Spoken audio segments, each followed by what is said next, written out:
这种事儿不是一次两次了，是长年累月从不间断。还经常跟我说，男人要来陪老婆，会被哥们笑话。你想你老公一脸怂样吗？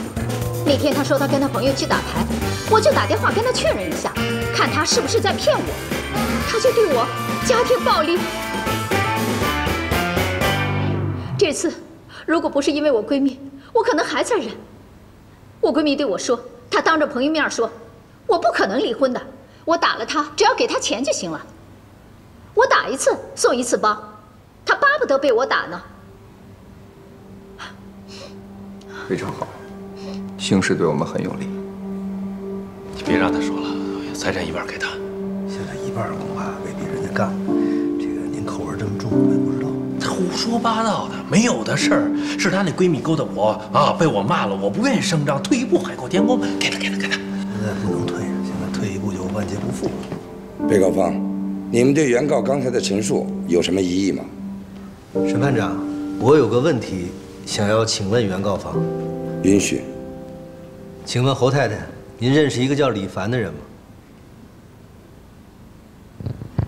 我认识，他是我的瑜伽教练。他是您的瑜伽教练，那我想请问您，为什么在微信中您称呼他叫做宝贝？比如，宝贝，下午有空吗？我跟很多人发微信都这么叫，这就是一种亲切的称呼，一种习惯。我问他有没有空，是想跟他约时间，瑜伽时间。请问侯太太，您为什么要给您的瑜伽教练租房子呢？我没有。这是您为您的瑜伽教练租房子的租赁合同，这上面有您的签名。那是我给自己租的。他对我经常家庭暴力，我实在忍受不了了，我就出去躲2天。侯太太，您可能忽略了这么一个事情：您给您瑜伽教练所租住的房子是一栋非常高档的公寓，在那栋大楼的大厅和您租住的楼层里面有监控录像。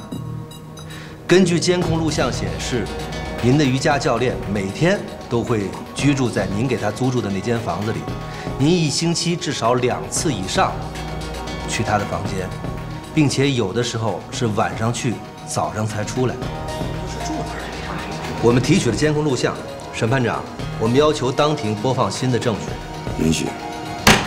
王景秀啊！你个王八犊子！你用我的钱养小白脸儿，你是不是人？还不是因为你天天骂我不会生孩子。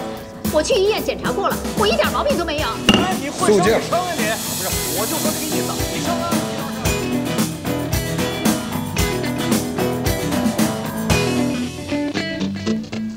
哇塞，石老师啊，你可太牛了你！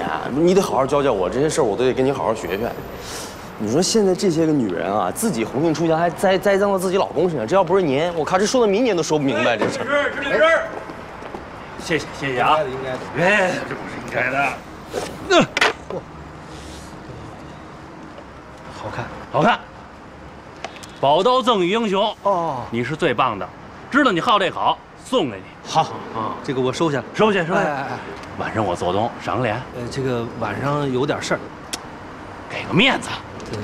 私事，是私事啊。那行，下次一定赏光啊！这个有什么事找我。哎，你太棒了，你真的，你太棒了，太棒了！再见啊！再见，太棒了，你最帅啊！太棒了，走。再见啊！再见。哎，门口送我把管制刀具了，把车开。对。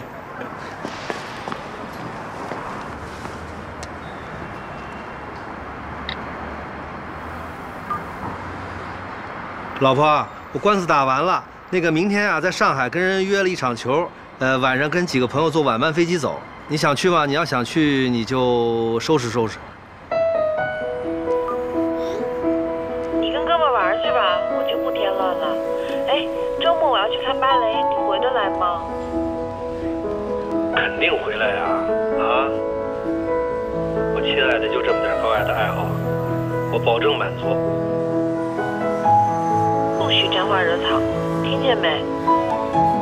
嗨，瞧你说的，我如果有沾花惹草，全凭你你发落啊！你要我怎么着，我就怎么着。那我就让你赤条条来去无牵挂。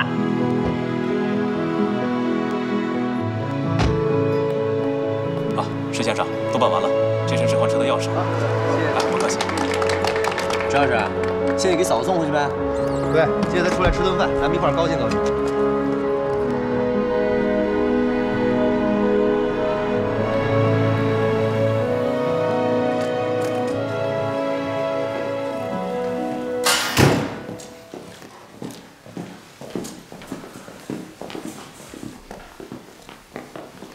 小刚啊，等我一下，我给我老婆一个惊喜。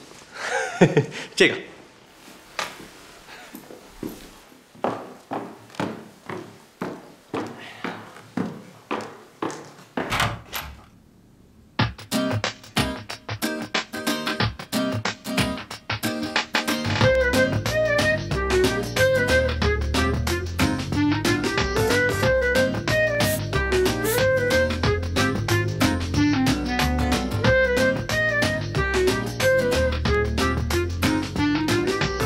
那个东西找到没？那么着急。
恭喜恭喜！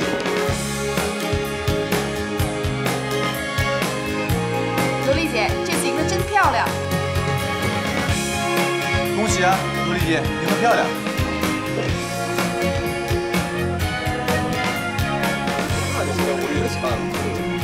罗丽姐，罗丽姐，恭喜恭喜！啊，罗丽姐，恭喜恭喜！恭喜你，恭喜你！恭喜！脖子。 这是让我给你做的甜点材料，你给我摸一下。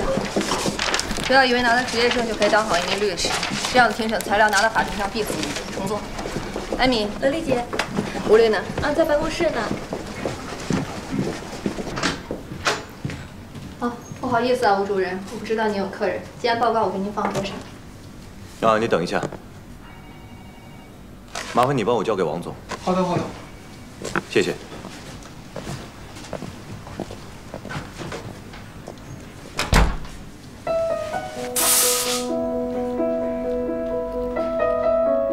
我去了美国2个星期，你替律所赢了那么多的官司，你想要什么奖励？我想要你。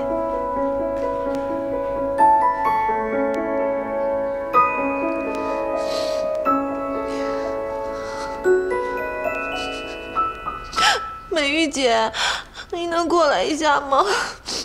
燕燕，你出什么事儿了？我马上过去啊。出大事儿了。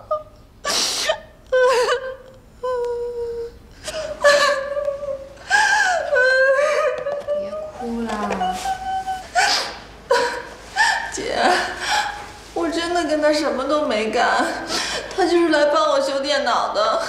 可是池海东他就多心了，他现在也不接我的电话，也发短信也不回。姐，你帮我找找他行吗？我求求你了。 我给他打电话跟你给他打电话是一个效果呀。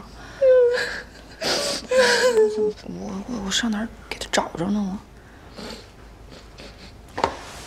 丽丽，哎，你给陈海东打个电话吧。我给他打电话，我认识他是谁啊？他认识我是谁啊？就是因为你俩不认识啊，你打电话他肯定就接了啊。你就别瞎给人支招了。燕燕，要我说啊，清者自清，咱们又没做错什么。你越那么着急解释啊，越显得咱们心虚似的，反而显得他在理了。你说呢？哎，那有些误会要不解释清楚，好像显得咱默认了呢。那也不能我去解释呀。他俩不是曹乾坤介绍认识的吗？要不给乾坤打个电话，让乾坤走。我给他打个电话，别哭了。哎，不行，要会挂了。干嘛呀？赤海东这个人最好面子了，如果这件事情让他朋友知道了，他肯定觉得特别没面子。那我怎么办呀？行了，你们俩都别瞎着急了，说不定人家就在外边跟朋友玩呢，一会儿就回来了呢。不会的，他不会回来了，他肯定不会回来了，他肯定生我气了。你别哭了，你看你这妆都哭花了，你眼睛都黑了，眼圈都哭了，快去擦擦。真的吗？对。那我去补。你叫我来就是来听你这哀怨的表妹，走，我有事儿找你。娘娘有何吩咐啊？我听说啊，吴文辉有老婆，还有2个孩子。听曹乾坤说的吧？啊，你们两公婆还真够八卦的，这种谣言你也能信啊？曹乾坤听谁说的呀？甭管谁说的吧，反正说他那个老婆，人家一直在国外呢，说这几天回来了。呵，还憋得有鼻子有眼儿的，这怎么可能呢？这几天我们俩一直在一块儿啊。那你到底有没有深入的了解一下文辉呢？我们俩在一块儿那么多年了，我上研究生的时候就认识他了。我不了解他，难不成你们比我更了解他？不过我倒是得提醒一下老吴，这该不会是有竞争对手故意在外边抹黑他吧？啊？还真有这种可能哎。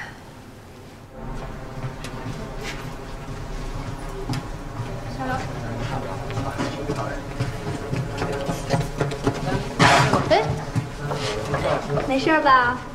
你几岁了？又调皮是不是啊？谢谢哈，不客气。跟姐姐说谢谢了吗？你怎么不谢谢姐姐啊？这顿我已经查过了，放假在家也没别的事儿，想想就又过来帮你卖命了。不想。爹地。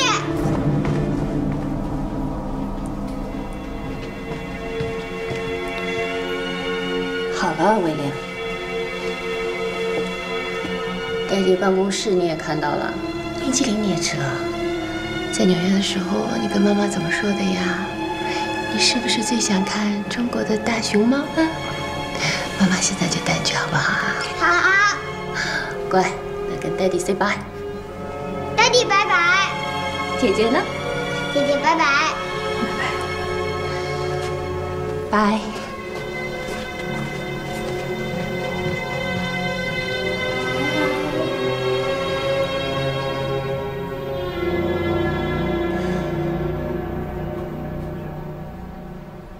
我们换个地方说话。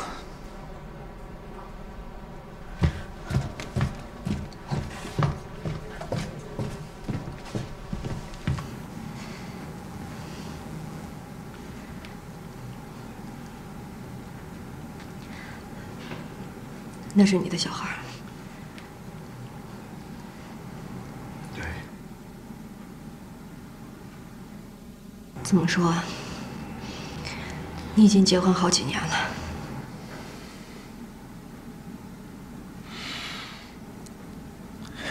对不起，你想听我解释一下吗？好，我需要一个解释。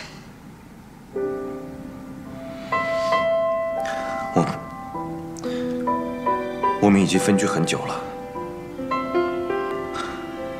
孩子还小，不想为难他们。婚姻对我来说只是个形式。丽丽，你知道的，我爱的人是你，也很珍惜你。所以，每一次你所谓的去美国出差，其实是去看他们，对吧？所以，自打我认识你，你根本就没有打算跟我结婚。你听我说，今天不是我亲眼看见，你还打算骗我多久？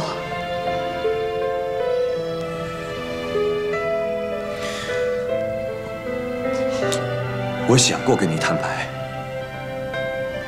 但一想到失去你，我就害怕。更害怕的人是我。我们在一起这么多年，我以为我们彼此了解，没想到是你对我了如指掌，我对你一无所知，太可怕了。我求你别离开我。我求你了，你别让我活得那么下贱。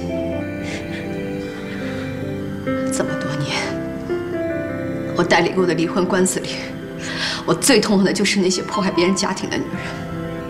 真没想到，原来我自己就是一个可耻的第三者，这真是天大的讽刺。丽丽，我恨你。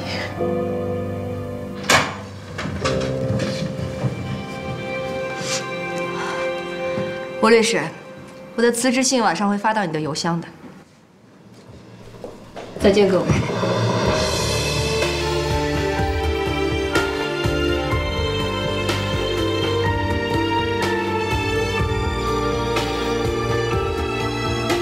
我突然发现自己没有地方可去，在夜幕降临的时候，只能独自待在办公室。我还突然发现，我居然没有朋友。我的手机电话本上有成千上百个电话，他们居然全都是我的客户。在他们眼中，我是个事业成功、婚姻美满的男人。像这种男人，晚上应该是不出门的。人们常说，当上帝为你关上一道门，一定会在其他地方为你打开一扇窗。我现在喜欢长时间地站在窗前，也许是还在期待命运带给我惊喜，但愿别再是一份惊吓了。后来我发现，原来上帝关上那扇门的时候，他顺手把窗户也给关死了。以前会在内心深处嘲笑那些跟妻子对簿公堂的丈夫，我认为他们是人生的失败者，他们连自己的婚姻都搞不定。现在，我成了自己曾经嘲笑过的人。报应。我不知道自己到底做错了什么，要受到如此残酷的惩罚。但我不允许自己长时间的陷入悲伤。我不要做一个失败者。我告诉自己，罗莉，没有退路，你必须选择重新开始。加油！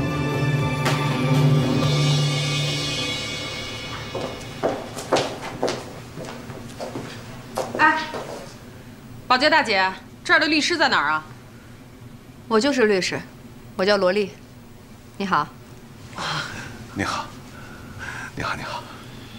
我就没见过这么不要脸的女人，偷我老公，怀了孩子还让我老公离婚。哎，你看看我老公多老实一个人啊！他都不好意思跟人家计较，我才不管那个呢。当时我就骂他了，他一下子就被我镇住了，说姐我错了。我说你别跟我来这套，你明摆着黄鼠狼给鸡拜年，没安好心。欢迎喝茶啊！啊，给二位介绍一下，这是我的合伙人汤维玉律师。哎，你们好。你好，你好，你好。请坐。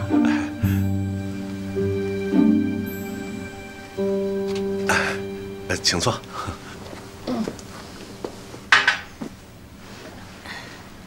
哎，我说到哪儿了？没安好心。哦，我就说他没安好心吧。哎呦，真让我给说中了。你猜怎么说？他跟我说：“姐呀，你要是能给我200万，我就不让你老公离婚。”我就呸！我在乎钱吗？姐有的是钱，但是让我给你这种不要脸的东西，我冤大头啊我！啊，二位情况啊，我们也都了解了。那咱们现在就直奔主题，说说您二位主要诉求。我们俩就是想告他勒索，破坏我们夫妻感情，破坏我们家庭。现在是人家告咱们。闭嘴吧！不都是你惹的吗？您太太的想法，你们二位已经沟通过了吗？我主要就想知道，她一定坚持生下来以后，您是否需要负法律责任是吗？太聪明了，你看一点就透。生，只要他敢生，我们就敢养，不就是喜当爹吗？多大点事儿啊！我跟二位说一下，您二位呢要请我们当代理律师，咱们呀得先签一个代理合同，然后呢先支付一下律师费。哟，我们还不知道这官司能不能打赢，我们为什么要给钱啊？啊？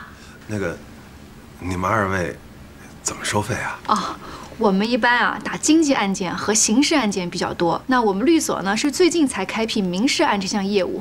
对于离婚案件，我们代理费啊3000。不贵。贵。贵。汤律师还没有说完呢。由于你们这个案子可以挽回一些既定的经济损失，我们将收取部分的提成。如果打赢这个官司的话，不好意思，你们的经济损失最多可以减少200万，我们会收取2%。4万加4万3。咱打听那么多家了，还是他们家最便宜。你行了吧你？你忘了上一家多少钱了吗？开口律师费打5折，还终身 VIP 呢。这是开律所呀，还开美容院呀？哟，听出来了吧？人家是要送客呢。走吧。没有。上一家。大姐，您再想想。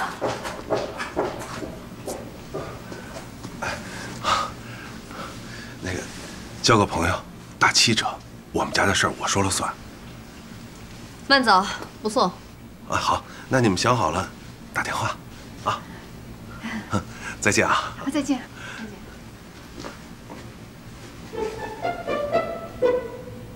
哎呀，都是美女律师，真好。啊，那想好了打电话啊。奇葩！啊，你说你，咱都快喝西北风了，你又把一潜在客户给气跑，跑就跑了呗。早就跟你说少接民事案，鸡零狗碎的，听着都烦，打起来更无聊。打，你以为你是叶问啊？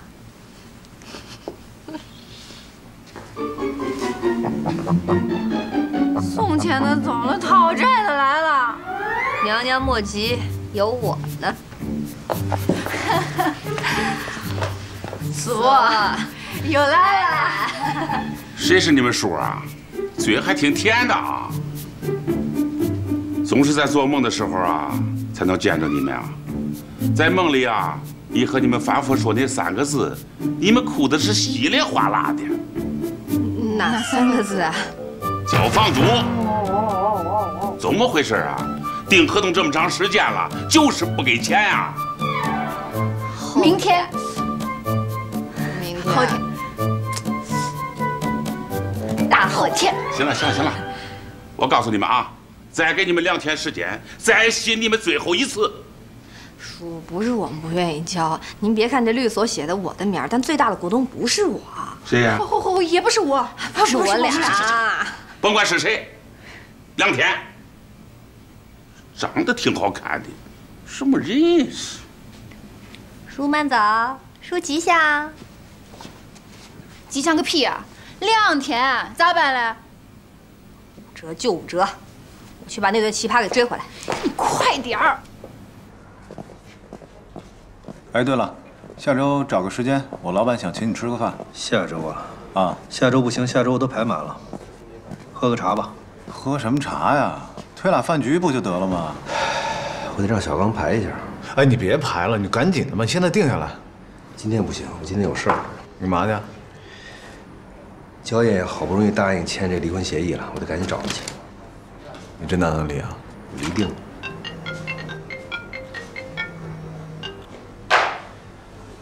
喂，你什么时候到呀？我马上出门。你1个小时之内必须到。好，你放心，我一定到。我一会儿还有事儿呢，你快一点。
坐呀。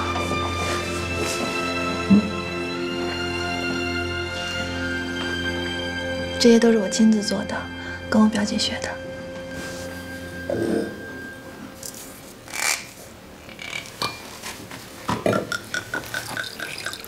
这是离婚协议，照着咱俩商量好的写的。你看一下，如果你没什么意见的话，你签了字，咱们就可以去办手续了。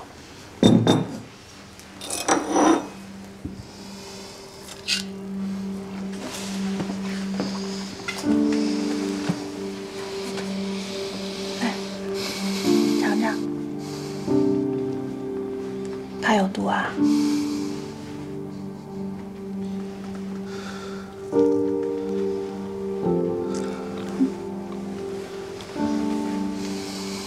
你不吃我不签啊！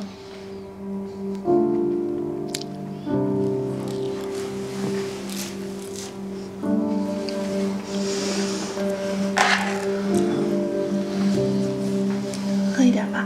不喝。你不是最爱喝红酒的吗？我戒了。 戒了。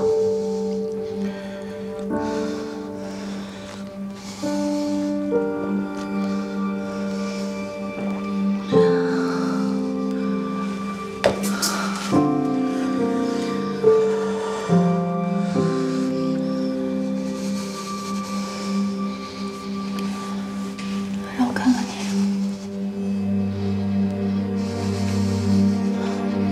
都瘦了。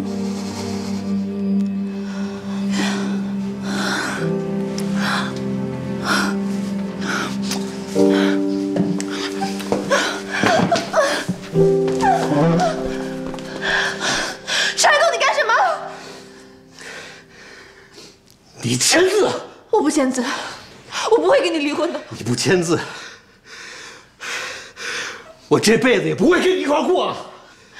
你想甩了我，我这辈子都不会离开你的。这不是你一人说了算的，这也不是我一人说了算的。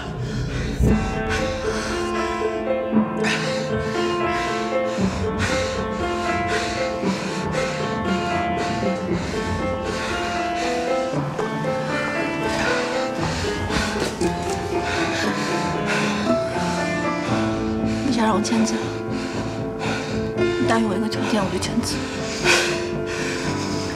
你说。我要跟你最后一次。这都可笑啊！这都。我去趟厕所，我去趟厕所。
起步你就别挑了，这嘴里叼根骨头总比没有肉强吧？我怎么就沦落到这个份儿上了？要我说，你本来是可以当大律师的呀。哎，你不辞职，他能怎么着你啊？我觉得你就应该在吴文辉那儿待着，积累人脉，积累经验，是吧？你要学会站在巨人肩膀上，站巨人肩膀上当一辈子小矮子呀，那叫自欺欺人。 喂，小姐，你能来一下吗？你签字没有啊？没有，我没签。我不想离婚，我该怎么办呀？行，你在家等我吧，我这就过来。怎么了？焦艳艳，还没离。哎，要不一会儿你替我去趟我表妹那儿吧？我可不去，你那表妹能把人絮叨死。我没时间，我一会儿得去医院做孕检。 啊，好吧。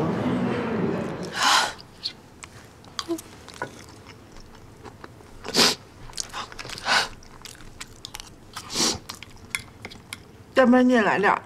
不了，我减肥。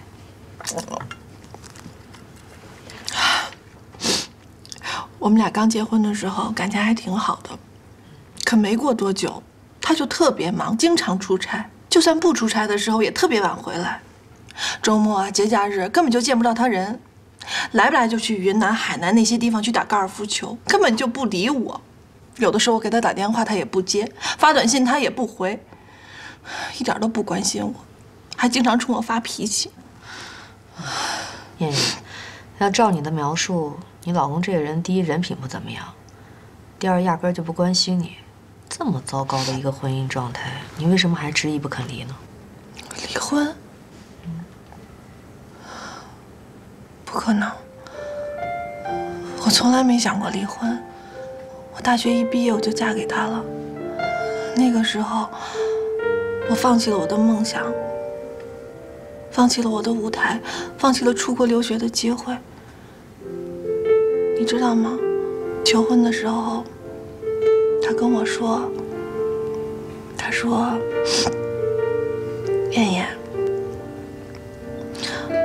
你是我这辈子最爱的人，我会永远在你身边，让你成为世界上最幸福的那个女人。我要让世界上所有的女人都羡慕你，都嫉妒你。所以我就信了。我把我最好的年华我给了他。现在他跟我说要离婚，他不要我了。不可能，萝莉姐，我不能接受。 别难过了，你放心，有我和你表姐在，我们会保护你的。如果他执意要离婚，我一定会用最专业的法律知识为你争取最多的财产。我们让他净身出户。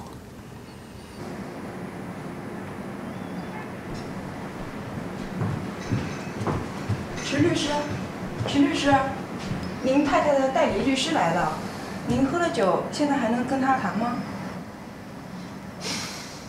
让他来吧。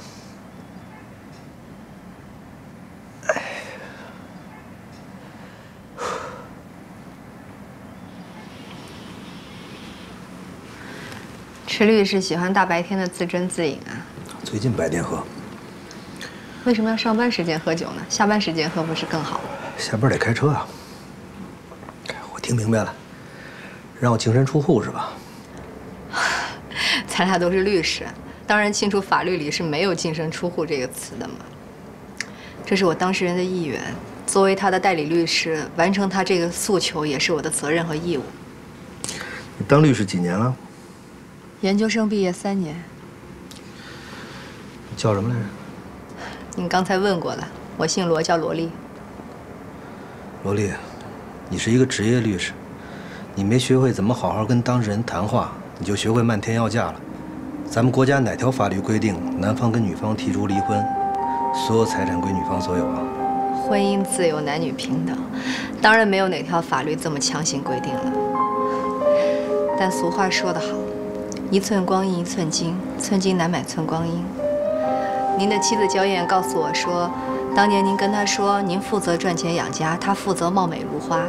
她听了您的话，做了全职太太。您现在要让她卷铺盖走人，咱们就是辞退一个保姆也没有这么辞的嘛。说正事儿，别扯保姆。池律师，您是一个大律师，您接的案子越多，积累的经验越多，找您的客户也就越多。但您太太焦艳就不同了，她是一个全职太太，某种意义上说，她唯一的工作就是做您的妻子。她为您和这个家庭做的越多，她自己的圈子就越小。一旦离婚，就相当于下岗。一个下岗的全职太太，再就业的机会还比不上一个保姆呢。保姆跳槽了还能涨工资，全职太太要是下岗了，想要再找到另外一个全职太太的岗位，可是难上加难。那你的意思是，以后她嫁不嫁人，我都得负责任呗？当然不是这个意思。其实我今天来，是因为您想离婚，您太太不愿意离婚。我虽然是代表我的当事人，但我还是充分考虑过您的立场的。您好好想一想，如果不离婚，您所赚的每一分钱都有焦艳艳的一半。您拖的时间越长，赚的钱越多，您要分给她的也就越多。万一咱们国家的婚姻法哪天跟国际一接轨一修改，您说不定还真得给她付赡养费呢。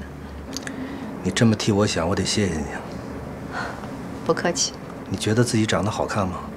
您觉得呢？你嫁给我吧。这话从何说起啊？你嫁给我，跟我结婚，再跟我离婚，你就有钱了。然后你再找一个比我更有钱的，你再嫁给他，再跟他离婚，你就发财了。如果女人都这么发财的话，你还当律师干嘛呢？你一个当职业律师的，你不知道这叫不当获利吗？我不知道您怎么定义不当获利。在我看来，婚姻里最大的获利就是真情，这一点相信你已经从您的婚姻中得到了。现在您想全身而退，您妻子只是想得到她应得的这一部分，这过分吗？毕竟她还没有想得到您以后赚的钱呢，这也不是没有国际先例的。有什么国际先例啊？1995年，卢卡斯获诺贝尔经济学奖的时候已经离婚7年了。只因为离婚的时候，他的妻子提出，日后卢卡斯获奖，奖金必须分给他一半。7年后，奖金一半归了他的前妻。跟卢卡斯的前妻比起来，焦艳艳这点要求，我觉得算是通情达理的了。您说呢？你毕业几年3年。叫什么？罗丽。罗丽，你是一个职业律师，你拿一个1995年美国人的婚姻套我2013年中国人的婚姻，你职业吗你？啊？我告诉你一个我最后的决定，我放弃协议离婚，咱们法庭上见，好不好？今天真是大开眼界，真没想到在 CBD 办公的一位大律师是这样的专业素质水平啊！我在 CBD 办公招你惹你了？我是按时间收费的啊！等我到法庭上，我就教你怎么打官司。陈老师，奉陪到底。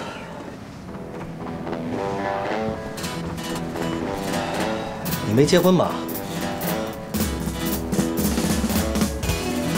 我很荣幸，没有嫁给你这种人。离婚很不幸，这个不幸中的万幸，你只是我前妻的离婚律师，不是我前妻。您应该说，您本来没那么不幸，离婚只是结束一段您不喜欢的婚姻，这不算不幸。您真正的不幸是您妻子聘请了我做她的代理律师，这将是您最大的不幸。